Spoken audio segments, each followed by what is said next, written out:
¿Qué tal, amigos y amigas del Mensaje de la Biblia? Hoy tenemos un programa interesantísimo por demás. Varios foristas me han llamado y me han pedido de favor que comente algo sobre Colosenses capítulo 2, versículo 16 específicamente, y que hable sobre la herejía o el problema que tenía esta iglesia de Colosas. Así que comenzamos inmediatamente para no desaprovechar el tiempo. En el libro de Colosenses encontramos una situación muy delicada. Había una serie de gnósticos, de una herejía gnóstica mezclada con judaísmo. Estos gnósticos eran ascetas, tenían ideas raras de Jesús. Por ejemplo, el gnosticismo enseñaba que Jesús no tomó un cuerpo humano, sino que era una apariencia. Y que ese cuerpo de apariencia lo tomó, y una vez que murió en la cruz, se fue al cielo en espíritu. Se pasa alguna doctrina que enseñan por ahí, ¿verdad? Ellos también decían que la salvación era por conocimiento, no por creer en Jesús. Y había una serie de elementos ahí que ellos enseñaban que no voy a entrar en esto ahora.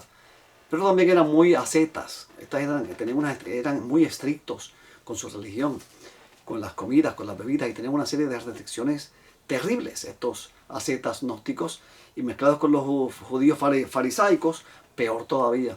Era un grupo terrible que estaba atormentando y dándole que hacer a la iglesia de Colosas, por lo cual el apóstol Pablo tiene que entrar inmediatamente a hablar con ellos mediante esta carta.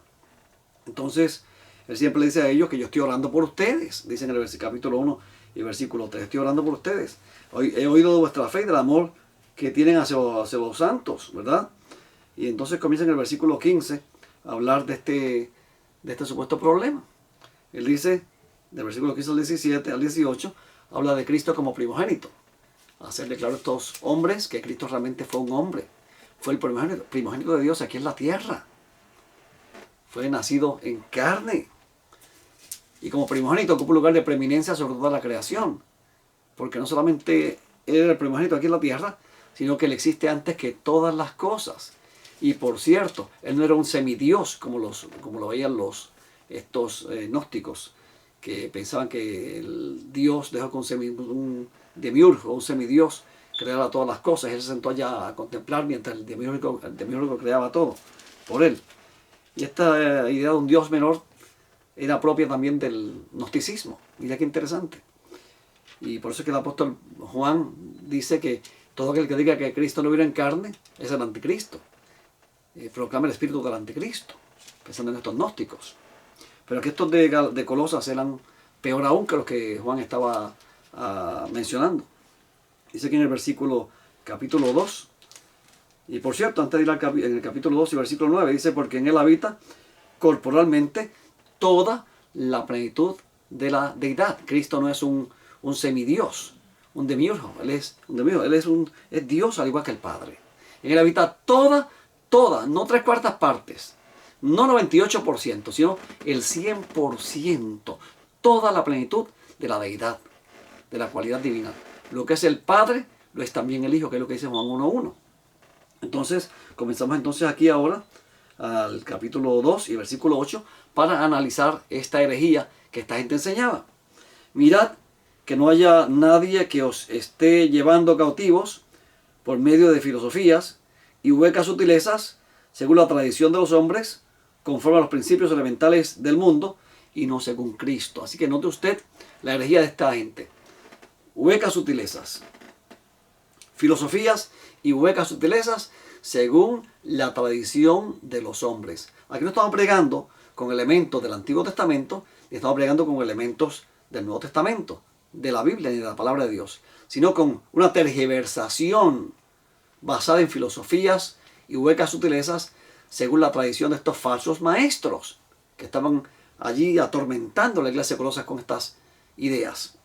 Versículo 11 también dice, en él también fuisteis circuncidados con circuncisión no hecha a mano, al echar de vosotros el cuerpo pecaminoso carnal en la circuncisión de Cristo. Así que el apóstol Pablo está diciendo, señores, nosotros fuimos circuncidados en Cristo, lo que implica que esta gente exigía que se circuncidaran también ellos.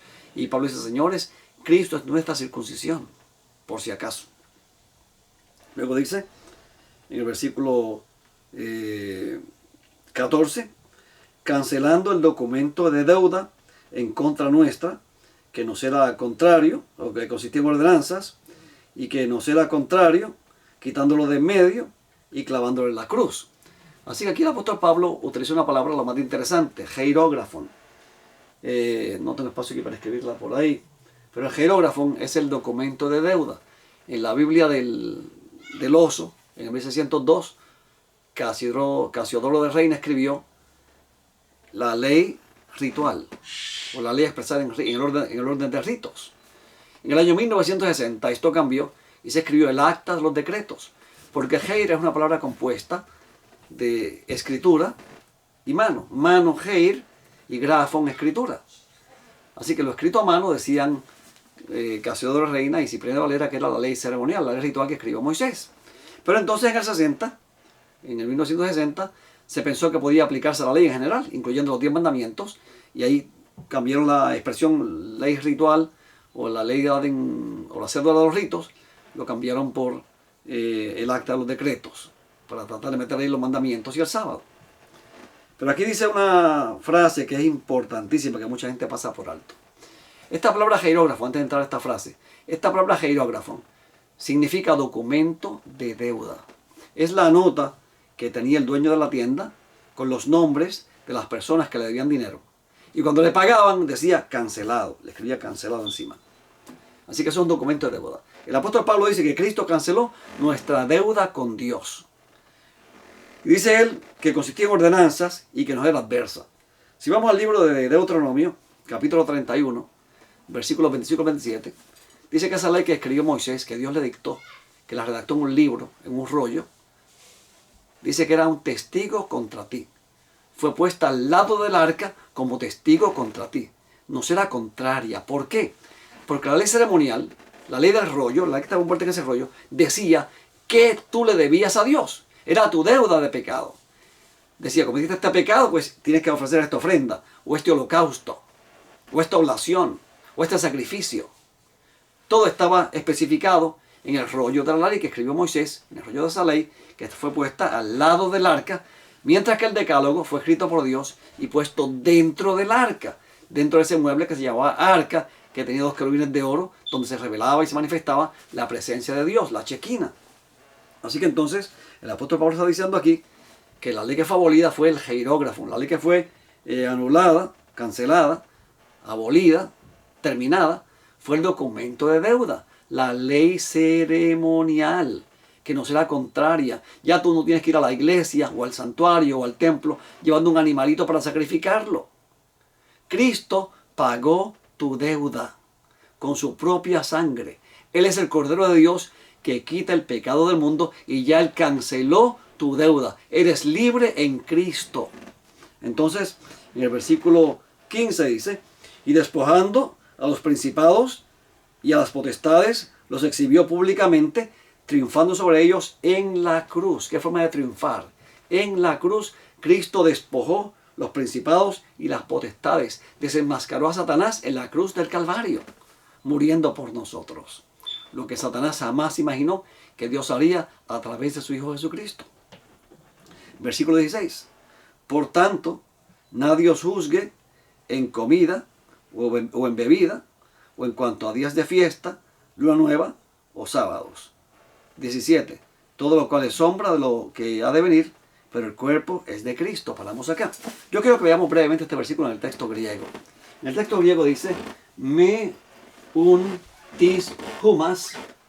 Humas, o sea, no, esto es un adjetivo, puede ser un adverbio, puede ser un nombre, un nominativo. Me se usa de 3 formas en todo el Nuevo Testamento. En el texto griego significa no. Un puede significar así que, de modo que. Algunos traducen sin embargo, pero así que. Tis es una partícula que significa uno, alguno. ¿Ok?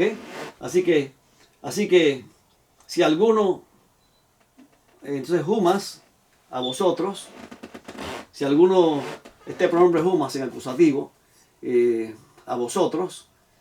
Así que no permitáis que alguno, podríamos decir, venga a vosotros o venga a vosotros y los juzgue. Un verbo imperativo, presente, tercera persona singular, o sea, no que nadie, podemos decir que nadie, esta expresión podría traducirse muy bien, que nadie que ninguno, que alguno, venga a vosotros, juzgue. Escuche bien. Entonces, en brosei cae en posei. Brosei es un sustantivo de acción. Posei es un sustantivo de acción.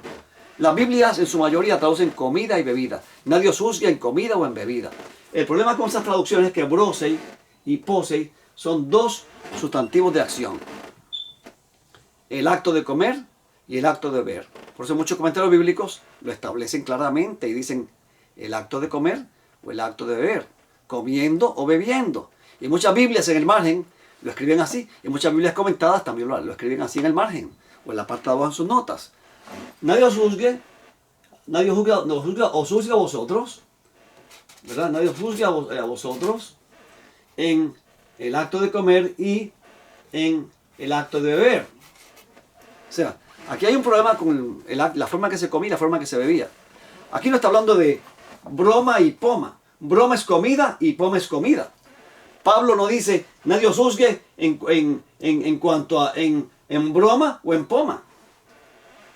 No dice eso. No dice comida y bebida. Dice en el acto de comer, un sustantivo de acción, y en el acto de beber, un sustantivo de acción. ¿A qué se debe eso? Si usted va allí al libro de Colosenses, capítulo 2, versículos 20 y 21, dice 22.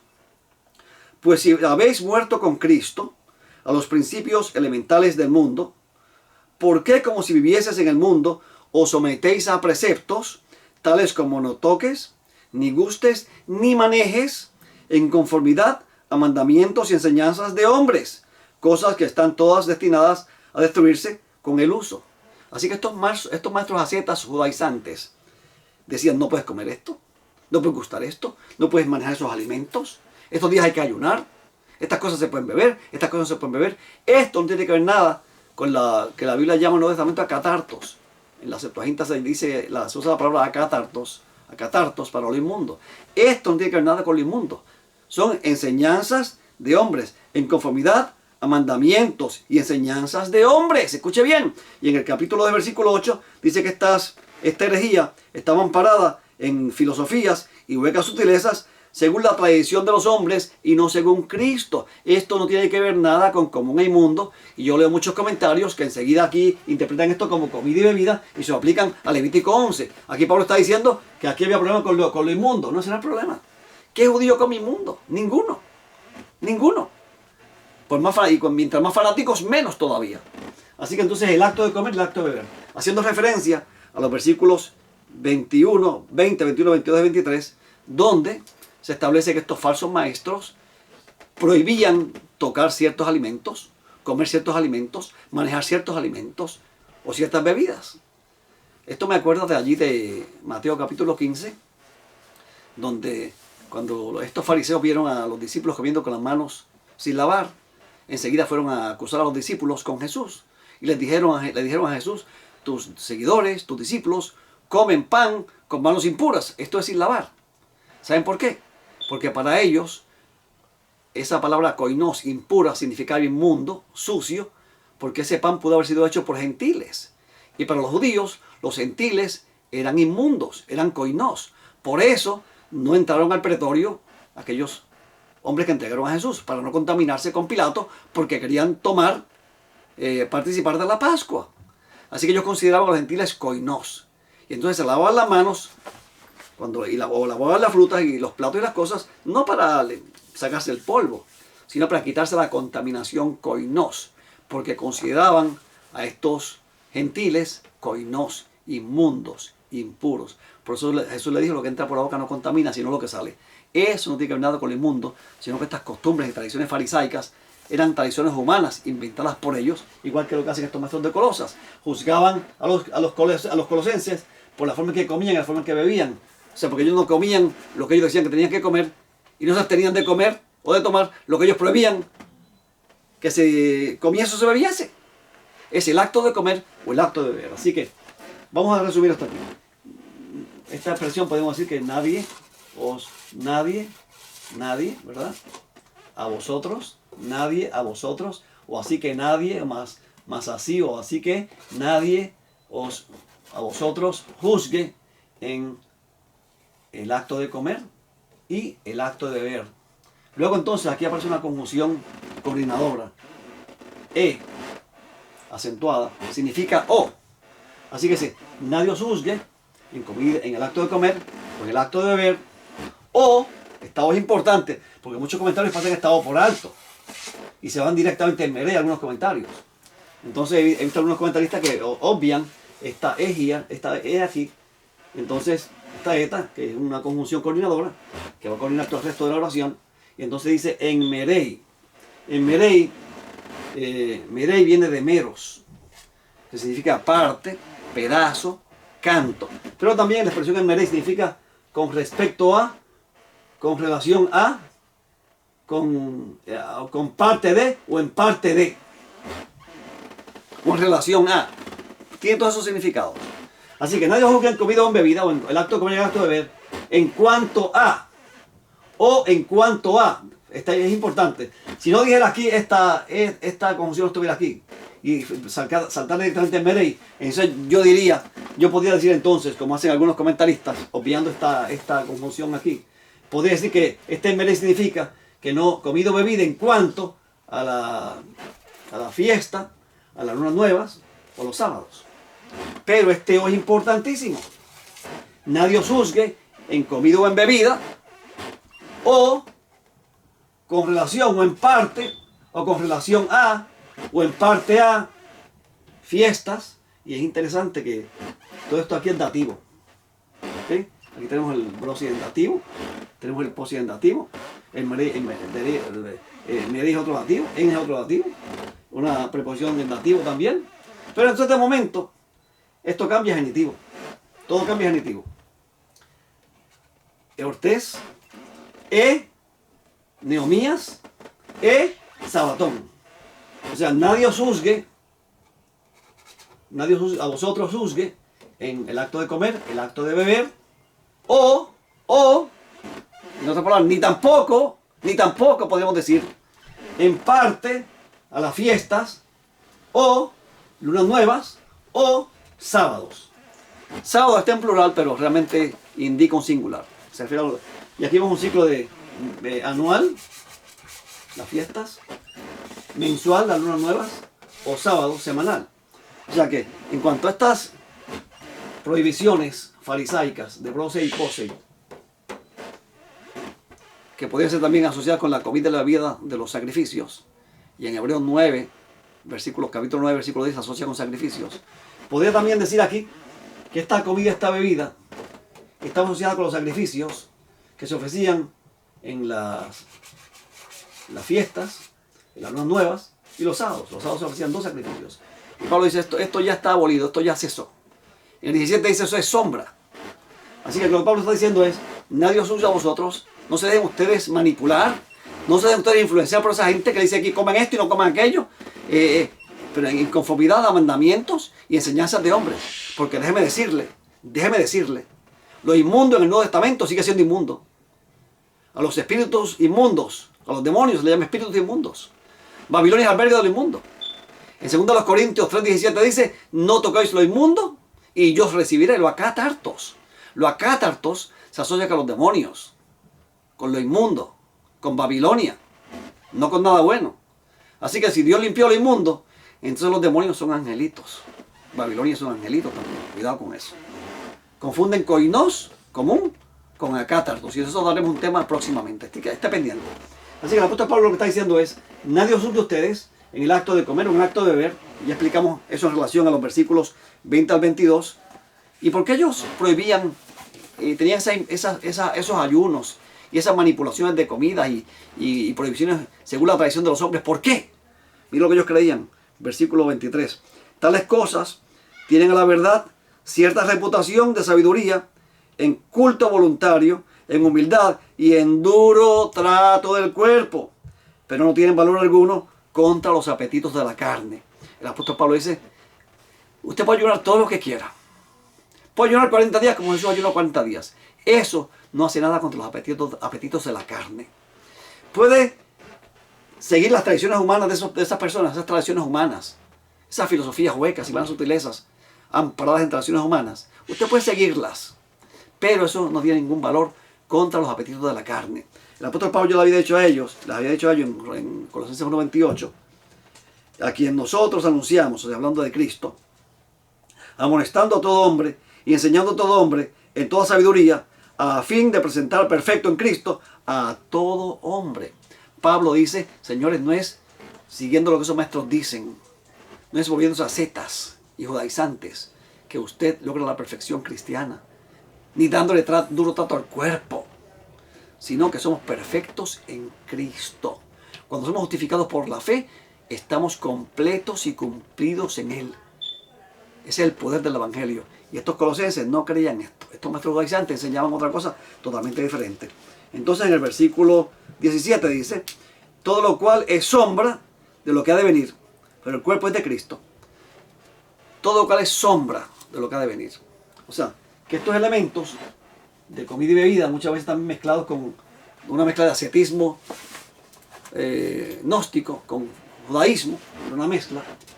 Entonces en asociación con las fiestas, con las horas nuevas y con el sábado, ellos parece que mezclaban con este acto de beber, con las horas nuevas, las fiestas y los sábados, dice el apóstol Pablo, eso es sombra, esas fiestas son sombra. Entonces, así que déjense de cosas. El usted estar haciendo esas cosas a base de su tradición no hace nada contra los apetitos de la carne.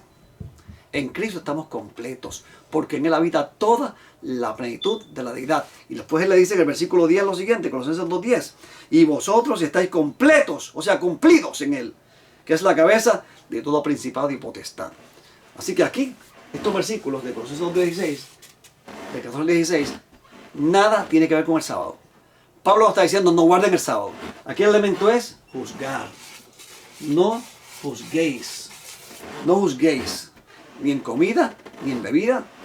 O en parte, o en cuanto, o con respecto a, o con relación a fiesta. Fiesta es singular. Esto es nominativo. Este es genitivo singular. Igualmente Neomías es un nominativo, es genitivo y es singular, y es femenino también, por cierto, igual que Ortes. Entonces Sabatón también es otro genitivo. Así que el apóstol Pablo está diciendo aquí que cuando usted juzga a otros por lo que comen o por lo que beben o por lo que celebran, usted lo está haciendo mal. No juzguen. Ajústese a lo que dice la palabra de Dios. ¿Qué dice la palabra de Dios que usted tiene que hacer? Porque estas cosas son sombras. Todos estos elementos ceremoniales de las fiestas, las nuevas y los sábados. Y este no puede ser el sábado del séptimo día por la siguiente razón. Porque el sábado del séptimo día no es sombra de nada. El sábado del séptimo día existió desde la creación, antes que el pecado existiese. Y en Éxodo 20:11 dice la razón por la cual se guarda el sábado. Porque ese día hizo Jehová los cielos, la tierra y el mar y todo lo que en ellos hay. Así que el sábado del séptimo día es un recordativo, es un memorial de la creación. Mientras que los sábados ceremoniales entraron mucho después. ¿Se da cuenta? Entraron después cuando se hizo el nuevo pacto con los judíos. Entraron los sábados ceremoniales. Antes de esa época no se celebraban. Se comenzaba a celebrar con Moisés cuando se estableció por escrito en el libro de la ley esas fiestas. Y Pablo dice entonces en Colosenses 2:17 que eso es sombra de lo que ha de venir. ¿Ok? Yo me paro delante de la luz y lo que está detrás de mí, aquí mira ya la sombra. No sé si usted puede ver la sombra. Esa sombra está detrás de mí. Eso, el cuerpo es de Cristo, dice aquí. Y esto es un genitivo, el cuerpo es de Cristo. Algunos dicen, no, el cuerpo es Cristo. No, el cuerpo no es Cristo. El cuerpo es de Cristo. ¿Y qué es lo que eso quiere decir? Pues mira, aquí me gustó mucho esta traducción que hace esta Biblia, que me parece lo más interesante, la Reina Valera actualizada de 1989. Mira cómo traduce ese versículo 17. Todo ello es solo una sombra de lo por venir, pero la realidad pertenece a Cristo. Ese cuerpo es la realidad que el nuevo pacto nos trae. Un nuevo sacerdocio, un nuevo santuario, muy diferente a lo que esta gente creía y enseñaba. Así que Colosenses capítulo 2 y versículo 16, que ha sido usado tantas veces contra nosotros los adventistas para decir no hay que guardar el sábado, eso no es lo que dice. Ni Colosenses 2.14 tampoco. El documento de deuda no tiene nada que ver con el sábado, ni las ceremonias anuales que se celebraban mensual y semanal. Esas ceremonias, esos ritos, esos sacrificios que se celebraban son sombra. Porque son estos sacrificios, la comida y la bebida se asociaba con sacrificios en estos días. Y es esto, es en cuanto a esto que no se nos debe juzgar a nosotros. ¿Se da cuenta? Porque esto, el brose y pose, es parte de esto. Y todo esto es sombra de lo porvenir. Mas la realidad, que es el cuerpo, es de Cristo. Pertenece a Cristo. Por eso está en genitivo. En el 17, pertenece a Cristo. Bueno, mis amigos, el tiempo se nos acabó. No tenemos tiempo para más. Sí les digo una cosa. Hay mucha gente enseñando cosas raras. Y muchos piensan que por guardar el sábado se van a salvar. O que por guardar el domingo se van a salvar. O que por ser vegetarianos o no comer carne de cerdo se van a salvar. O porque danzan se van a salvar. No, Señor. Somos salvos por la fe en Cristo. Solo por fe, solo por sangre, solo por gracia, solo por Cristo. En quien habita toda la plenitud de la deidad. Y nosotros somos perfectos. Estamos cumplidos y perfectos en Él. ¿Y saben una cosa ustedes? Que Dios nos ha transportado al reino de su amado Hijo. Porque las cosas que han de venir, las realidades que han de venir, son nuestras por la fe en el presente. En el libro de Efesios 1, 13 y 14 dice que tan pronto tú crees el Evangelio, tú eres sellado con el Espíritu Santo, y que ese sellamiento es garantía, anticipo de los bienes venideros. Dios en Cristo nos transporta al futuro, tan pronto creemos. Y esto es lo que dice Colosenses 2, 16 y 17. Tan pronto tú dejas la sombra atrás y te aferras a la realidad que es Cristo y la aceptas como salvador personal, Dios por la fe te transporta al reino de su amado Hijo. Bueno, mis amigos, no tenemos tiempo para más. Será hasta la próxima grabación. Que Dios te bendiga y te guarde.